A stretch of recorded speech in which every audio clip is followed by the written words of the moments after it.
For years, many people have been told two opposite stories about daily masturbation. One says it will destroy your brain, ruin your body, and leave you emotionally empty. The other says you can do it as much as you want, in any way you want, and it will never have consequences as long as you're an adult. Neither extreme is completely true. The human body and mind are more nuanced than that. Desire is not your enemy. Your intimate energy is not a defect in your personality.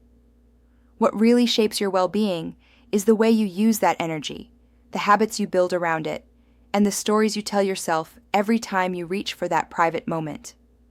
My name is Susan Parker, and my work is dedicated to intimate wellness, emotional balance, and vitality in the second half of life. Today, I want to talk to you calmly, sin drama, about daily masturbation. Not to judge you, not to scare you, and not to tell you that you must never do it again, but to show you what actually needs to be fixed so that your desire becomes an ally instead of a source of shame, exhaustion, or disconnection. Let's start with something simple and honest. Masturbation by itself is not a sign that you are broken. It is a very common way in which human beings explore pleasure, intimacy with themselves, and tension release. Many people, men and women, have periods in life where they touch themselves almost every day, and they still have healthy relationships, good energy, and a clear mind. The problem is not the act in isolation. The problem appears when it becomes your automatic answer to everything. Boredom, stress, loneliness, rejection, anxiety, procrastination, and even sadness. If your hand goes to your phone and then to your body every time discomfort shows up, you are not really choosing. You are running a program. And when a habit runs your life on autopilot, it can start to affect your energy, your focus, your intimate health, and your confidence with a partner, especially as you move into your 30s, 40s, 50s, and beyond. Think about a typical day when you feel pulled toward daily masturbation. Maybe you wake up with your mind already full of notifications.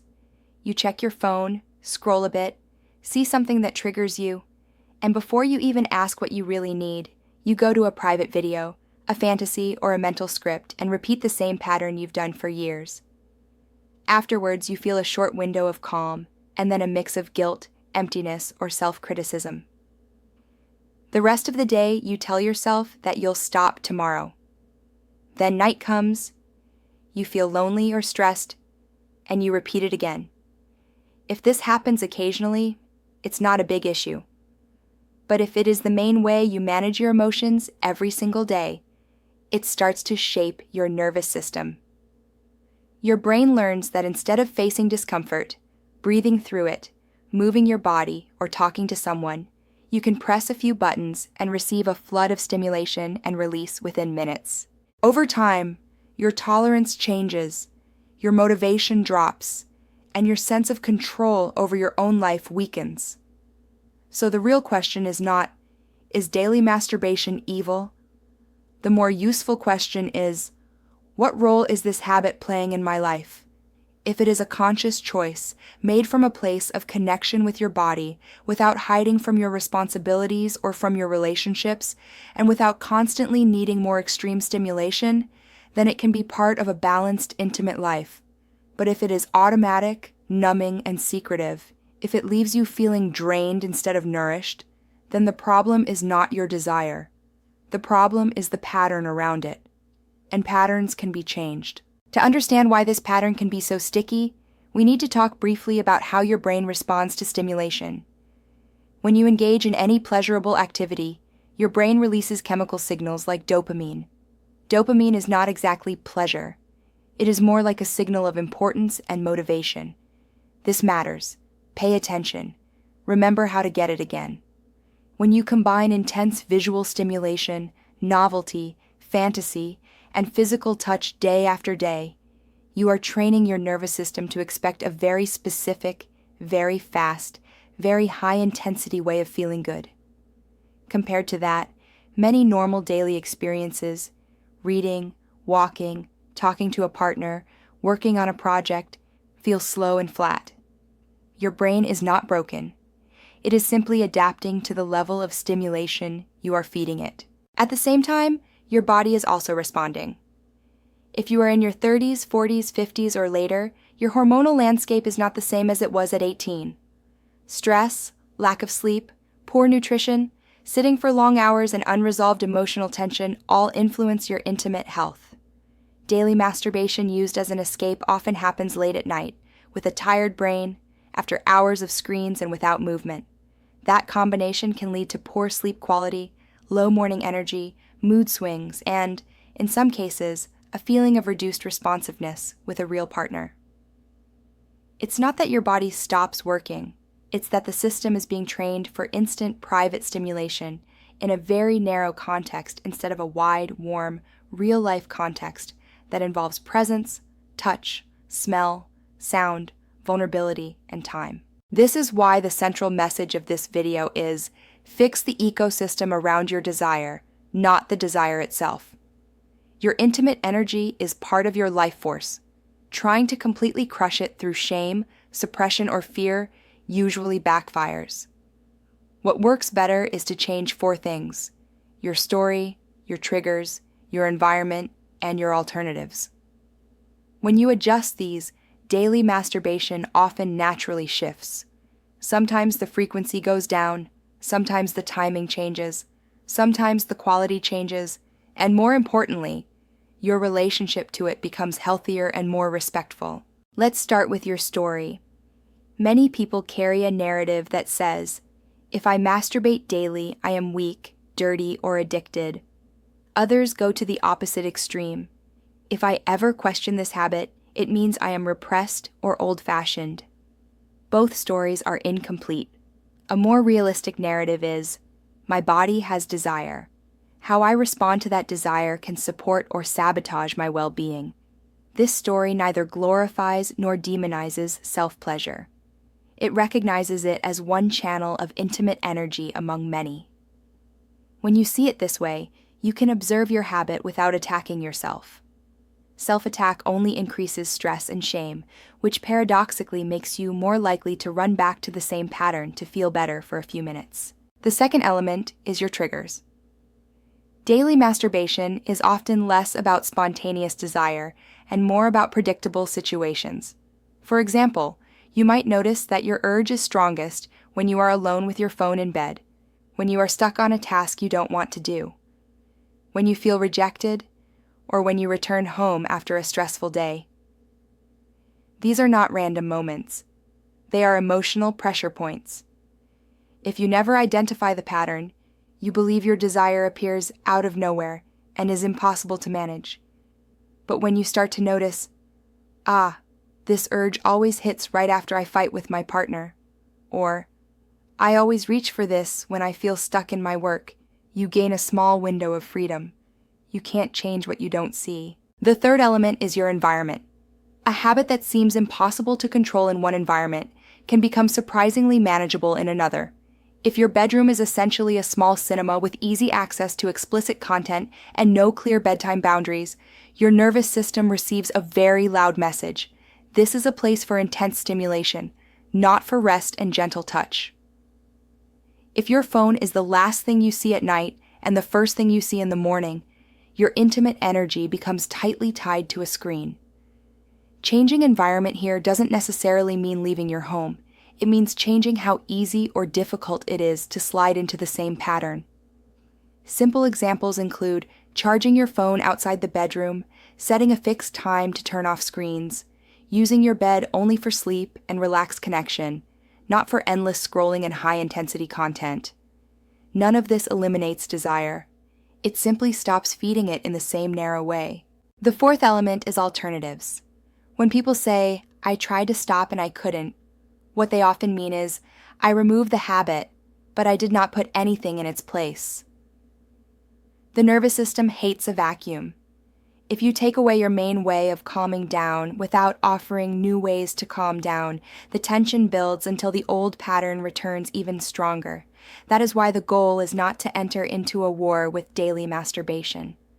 The goal is to gradually build a menu of other ways to regulate your emotions and use your intimate energy. Movement, breathing, journaling, creative work, meaningful conversations, walks outside, strength training, stretching, reading something inspiring before bed. These are not punishments or distractions. They are different channels through which your life force can move. Now let's bring this down to something very practical.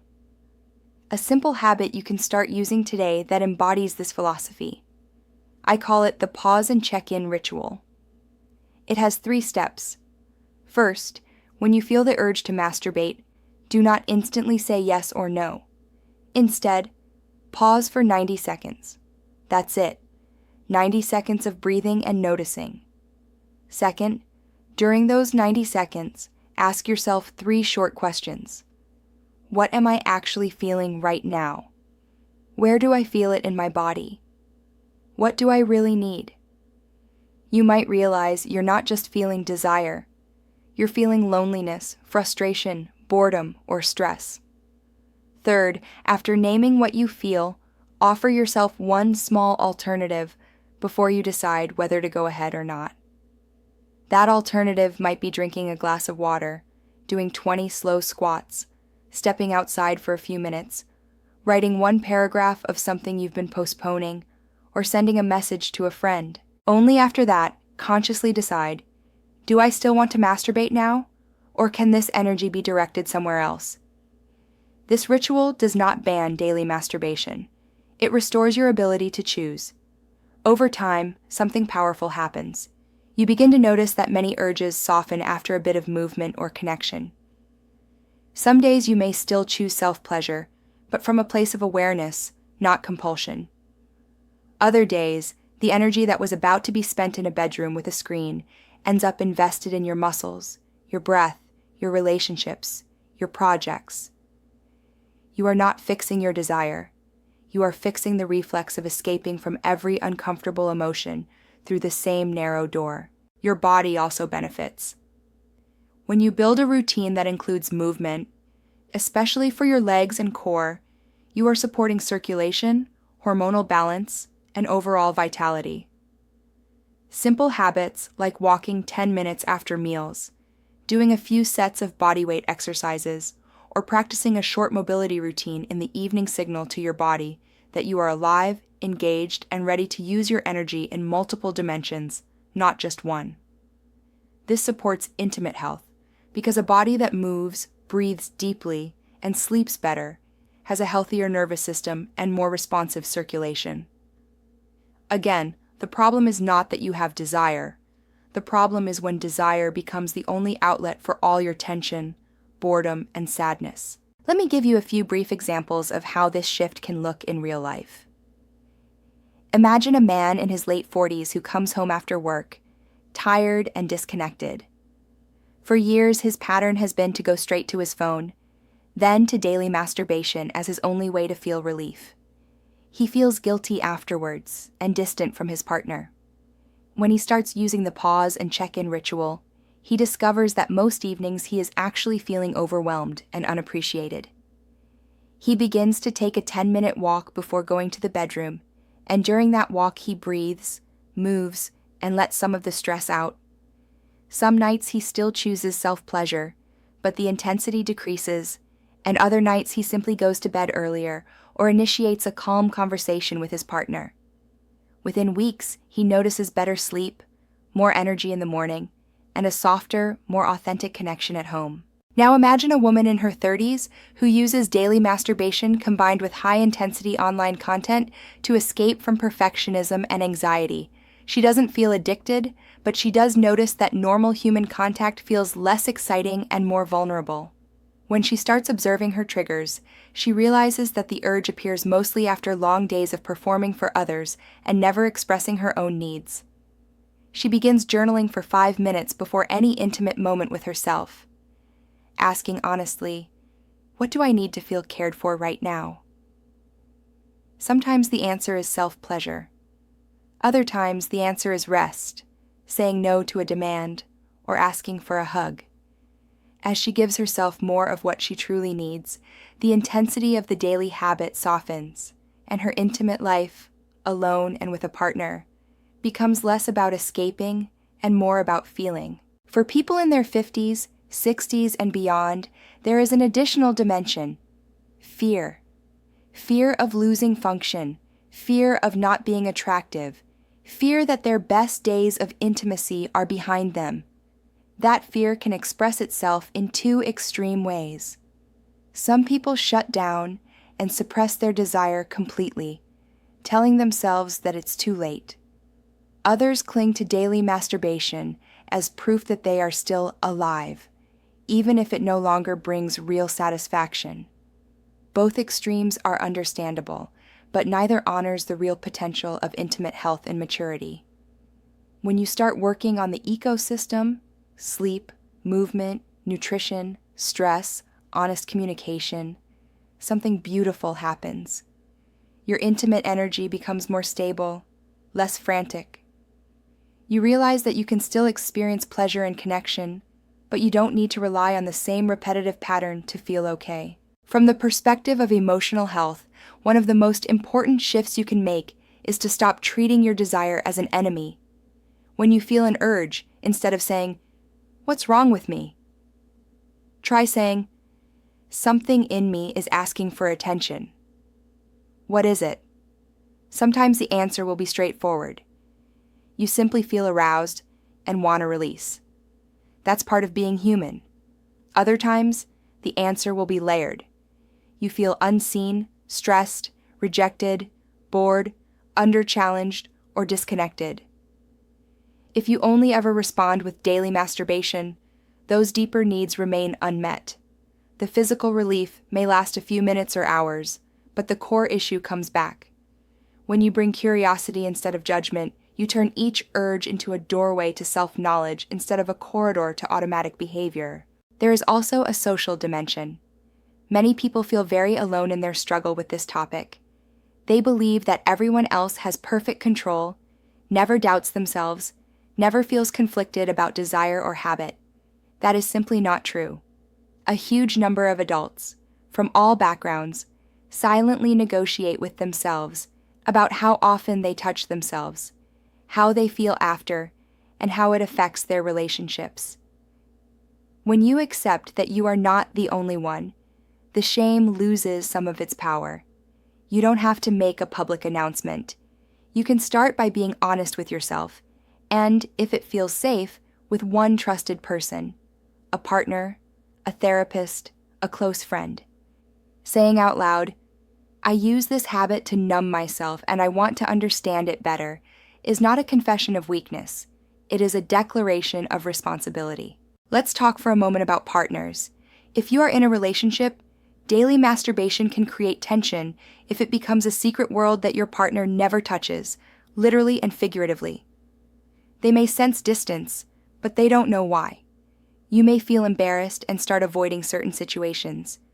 The solution is not necessarily to stop self-pleasure altogether.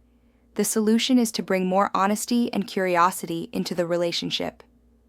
Ask yourself, am I using this habit to avoid the discomfort of talking about what I need, what I fear, what I desire in a respectful way? Many people discover that the hardest part is not changing the physical pattern. It is learning to speak about intimacy without accusations or blame. When you do that work, daily masturbation loses its secret, urgent, forbidden flavor and becomes simply one piece in a larger puzzle of connection. What about physical health? You may have heard scary claims that daily masturbation will ruin your hormones, cause permanent damage, or destroy your intimate organs. Most of those claims are exaggerated or taken out of context.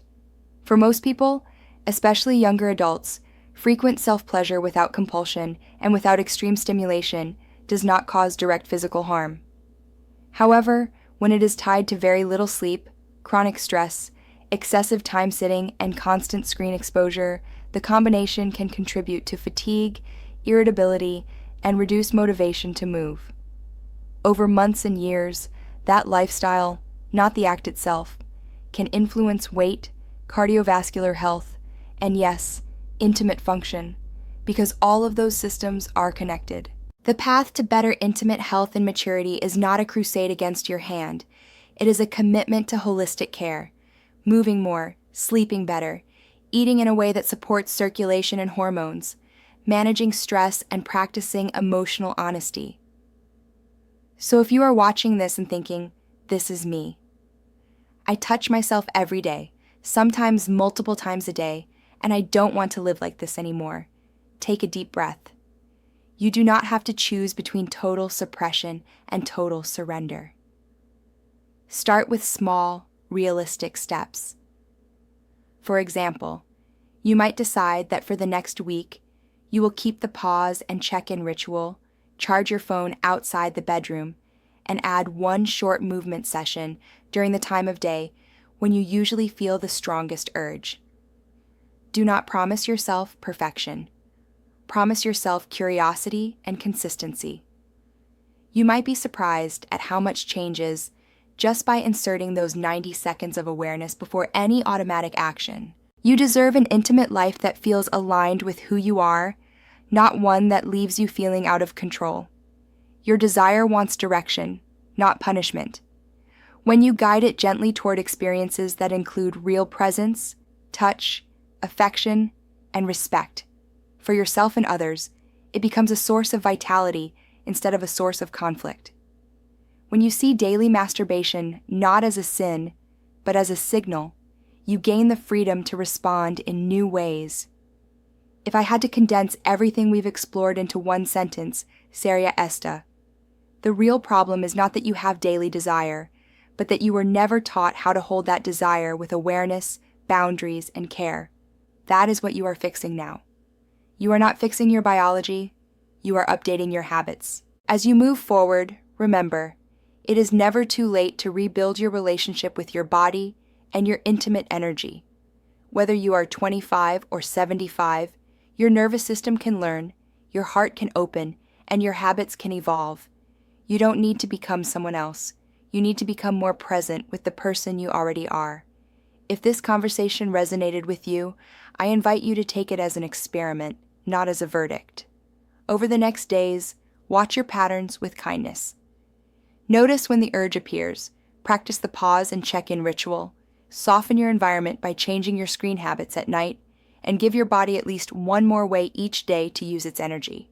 A walk, a stretch, a meaningful talk, a creative task. Then observe how your intimate health, your mood, and your confidence begin to shift. Thank you for letting me be with you in such a personal topic. If you feel that someone close to you might benefit from hearing a calmer, more balanced perspective on this, share this video with them. And if you want to keep learning about intimate wellness, longevity, and natural habits for a healthier, more confident life in maturity, consider subscribing and staying close. Your desire is not the enemy. With the right understanding, it can become one of your strongest allies on the path to a more conscious, connected, and vibrant life.